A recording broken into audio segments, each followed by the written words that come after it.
Nobody get in my way. Okay. Our camera's on the other end. These are sort of the minimum adjustments you need to know to practice. You're recording it with your watch? No, my watch. Smartwatch? Sneaky. Okay. Anterior talus. Does not glide in the ankle mortise. Keep your wrists straight. Curl your hands around so your wrists are straight. You curl your wrists around so your fingers are on the Achilles, and the Achilles are resting between your dips and pips. Index fingers pointing up the fibula. Take your inside hand, dorsiflex the foot, pull the thumb into the contact, dorsiflex, evert, rotate to neutral, and you're setting it elbows into yourself. Using the table as a fulcrum to have a downward pressure as you set, and then you recover the anterior to posterior motion. Okay? Neutral, grip, use the table, set. Bend the knee to 90 degrees. Posterior talus, fleshy piezoform, comes onto the distal end of the tibia, sets it A to P. The talus is stable into the table for posterior. Calcaneus, that's the peanut butter jar lid. It goes varus valgus, flexion extension, medial lateral. So now if it's posterior and medial in this position, I stabilize the ankle mortise, pull the calcaneus toward me. When I feel it about to release, you set it in. Equal pressure both sides.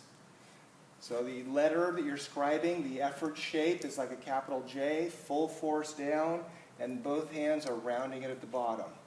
Now you have a dyslexic J. Stabilize the ankle mortise, pull the calcaneus, pull it in. You can also round it up and aim it through the sustentaculum tali. Pull it off the lateral joint and set it right through the sustentaculum tali. Okay? Or it's just stuck and you just have to do it in both directions. Okay? Navicular anterior, cuneiforms, first metatarsal base. You can pull down with a braid contact. Set up on the neck of the talus, dorsiflex the foot until you engage the navicular, dorsiflex, engage, pull, and set right into your belly button. Now if you're going to set up in the cuneiforms, or you're going to adjust the cuneiforms, set up on the navicular, dorsiflex into the cuneiforms, set into your body, or sometimes even the first metatarsal base. Okay? Anterior cuboid, cup your hand, find the cuboid by going between the third and fourth toe. Here's your contact right here on the cuboid. Tissue pull, fingers keep you from falling off, hold the calcaneus firmly, pull down for the cuboid, superior cuboid. Okay? While you're here, bend the knee to 90 degrees, both of them here. First metatarsal base. The first metatarsal is plantar flexed and abducted away from the midline. So you roll your thumb into the inner space between the first and second metatarsal, sliding to its most sensitive zenith. Roll the knee in so the little toe is off the table. I'm just going to come here for a second. Take my contact onto the cuneiform and set through into the table this way. You can do the same adjustment for the second and for the third, for the medial foot. So this is for the metatarsal base. Roll your thumb into the yielding space between the first and second metatarsal, sliding to its most sensitive zenith. Second contact is not on the thumb, it's on the cuneiform to set through. Okay? Standing up on this side of the table, please. Put your knee up on the table. Facing away. Okay? So now, if you have posterior dropped navicular, cuneiforms, cuboid, you roll up a towel under the ankle here, so when you adjust it, you don't hyperflex, plantar flex the ankle. So there's a towel, visualize a towel under here. So for the navicular is here, cuneiforms are there, cuboid is there. So for the medial foot, talus, so on that medial foot, Talus navicular, cuneiforms, first metatarsal base. Right leg, right hand. Navicular, cuneiforms, Lisfranc, first metatarsal base. Cuboid, little medial to lateral. Okay, face up on your back again. Metatarsal bases, you traction and set your knuckles straight up. Traction, the shears adjustment. Traction, so you're just coming straight up through the joint this way. Okay? So now come off the table with your heels. The fibula. You have the areas of the fibula. You have the high ankle sprain area. You just have to mobilize this. A to P, P to A, inferior to superior. You just have to break up the adhesions that are in here from an old high ankle sprain. Interosseous membrane tack places. We'll go through that in just a second. Then you have the proximal fibula up here that can get lodged. But the area that's most problematic for most people is the distal high ankle sprain. Bracket the tibia. Take your fleshy pisiform into the joint. Stand up. Roll it out, set through, set through, set through. Speeder board or drop table really helps. Do the same thing P to A. Okay. Bikini pose that way. Back the butt up to the edge of the table, bottom leg straight, top leg comes in front. So you can take the inferior to superior here with the fibula. 6 to 12, 5 to 11, 7 to 1.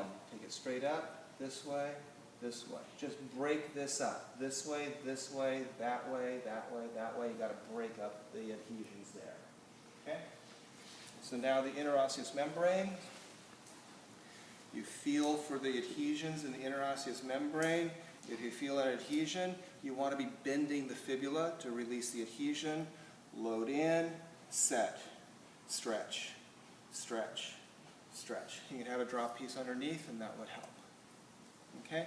But the point is to free up the fabric so when it moves, it acts as an active shock absorber, storing and releasing potential to kinetic energy. Also, it generates afferents to tell your brain what's going on. Face down.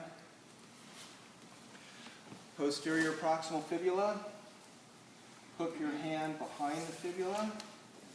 Take your body in the plane line. The plane line is this way. Hook. Foot goes on which shoulder?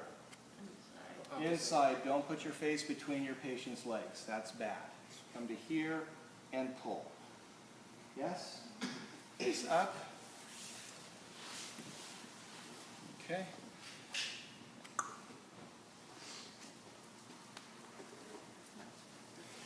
Laterally rotated tibia, or the medial tibial plateau is anterior. The tibia is the screw home test. The tibia is supposed to medially rotate with flexion. If it stays laterally rotated with flexion, that's very bad for the patella, meniscus, joint capsule. So what you want to do is you want to get the SOT blocks and position them in a way where you can hold, stabilize the femur, and set the tibia on the medial joint space. A to P through here. Stabilize, set. Standing up, of course. So far, so good? Okay. Patella. See how the patella moves here? Bend the knee to 90 degrees. If it doesn't deflect laterally, if there's a patent lateral eminence, see it moves, but it's stable. If this easily goes lateral, do not do any of these mobilizations on the patella because it would make it more likely to dislocate off. Okay? Now, if somebody has a history of dislocating kneecap, you can make it much more stable by adjusting the foot, getting the tibia to rotate medially more, recover normal motion, and muscle stem on the VMO, and strengthening the hamstrings, especially the medial hamstrings. But don't touch the kneecap. If it's a superior or patella alta subluxation, you get your body low, devil horns like this, pick up the patella, and I'm just working the fat pad and joint capsule. Breath in and out, 1, 2, get low, See where my shoulder is over my hand, and set down. Lift, set down. If it's Baja, you do the same adjustment going up. Okay? That's all for the knee. For the hip, the one that I want you to remember is you're doing a reflex one first. So I'm just going to stand here, come to the edge. This is the quick release. This is the reflex release. Arm bar underneath. Find the femur trochanter. Come up about 3 or 4 inches. Heel the hand behind. Push up toward the axilla, maintaining the vertical axis of the femur. Now I go from a lunge to a horse stance. I turn my body this way. See how I'm square to the table? Use my bottom hand to lift up into the joint. Once I get to end range, then I just let it go. By doing chicken dance with my elbows, da-da-da-da-da-da, and throwing the baseball. I don't want you to take your hand and push. When you load the joint, how you release is flex. So if my hand was down here, lift up in, and then what do? Throw the ball and bring both elbows up.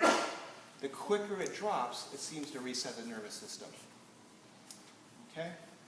If there's adhesions in the hip, you can scour by coming up and dropping, coming up and dropping, coming up and dropping, bringing the leg out, and set this way.